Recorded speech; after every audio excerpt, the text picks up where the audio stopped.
जय श्री लक्ष्मी नारायण दोस्तों, आज मैं आपके सामने कार्तिक मास में सुनाई जाने वाली शालिग्राम जी की कथा सुनाने जा रही हूँ। ओम गंगणपते नमः। एक बुढ़िया थी, उसके शालिग्राम जी की सेवा थी। वह नित्य बड़े ही प्रेम से शालिग्राम जी की सेवा करती थी। एक दिन कार्तिक मास में वो पुष्कर स्नान का विचार कर पड़ोसन से बोली, मैं पुष्कर जा रही हूँ, तेरे घर में शालिग्राम को रख ले। पड़ोसन बोली, मुझे सेवा नहीं होती, मैं सेवा कैसे करूं? बुढ़िया बोली, सवेरे इनको उठाना, गाय से लोटा भरकर पाना लाना, आते समय बगीचे से पुष्प तुलसी लाना, भगवान को जल व कच्चे दूध से नहलाना, चंदन लगाकर पुष्प तुलसी चढ़ाना, दूध का भोग लगाना, दोपहर को जो भी रसोई बने उसका भोग लगाना, शाम को दिया जलाना, ऐसी सेवा पूजा तू करना। ये कहकर बुढ़िया चली गई। पड़ोसन ने बुढ़िया के कहे अनुसार वही किया, पर भगवान की थाली से भगवान जीमते ही नहीं, दूध पिया ही नहीं। ये देख वो चिंता में पड़ गए।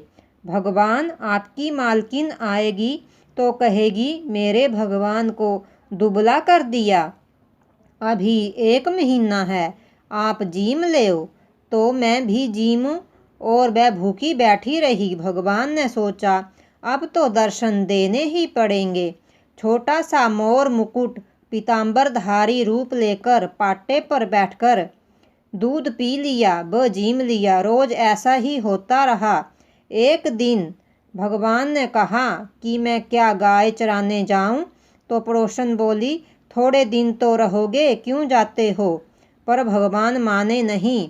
हाथ में सोने की लाठी, कंधे पर हीरे मोती का पीतांबर डालकर गाय चराने जाते।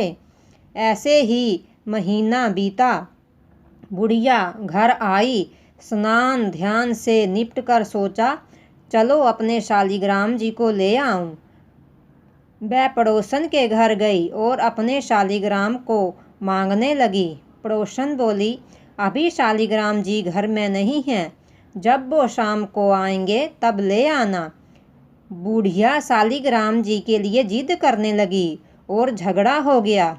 लोग इकट्ठे हो गए तो पड़ोसन बोली, बुढ़िया को समझाओ, 1 महीना निकल गया, जैसे शाम तक सब्र करे, जब श्याम आएंगे तो मैं उन्हें दे दूंगी। बुढ़िया धरना देकर बैठ गई। शाम पड़े भगवान आए। गाय उनकी जगह छोड़ भगवान मंदिर में विराज गए। पड़ोसन बुढ़िया से बोली, लो जाओ, तुम्हारे भगवान ये लो। बोली, भगवान बुद्धि को भी ये रूप दिखा दो, नहीं तो ये मेरे पर अविश्वास ही करेगी। ये सुनकर भगवान ने बुढ़िया को मोर मुकुट पीतांबर भर हाथ में सोने की लाठी लेकर दर्शन दिया। भगवान के ऐसे दर्शन देकर बुढ़िया कृतकृत्य हो गई और अत्यंत प्रसन्न हुई। हे भगवान, जिस प्रकार भोले भाले भक्तों को दर्शन देते हैं आप, वैसे ही सबको देना। दोस्तों, जो इस कथा को पढ़ता है वह उसका बहुत पुण्य का भागी होता है, और जो इस कथा को सुनाता है वह भी पुण्य का भागी होता है।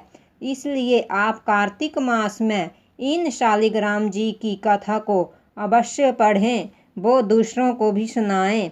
जय श्री लक्ष्मी नारायण।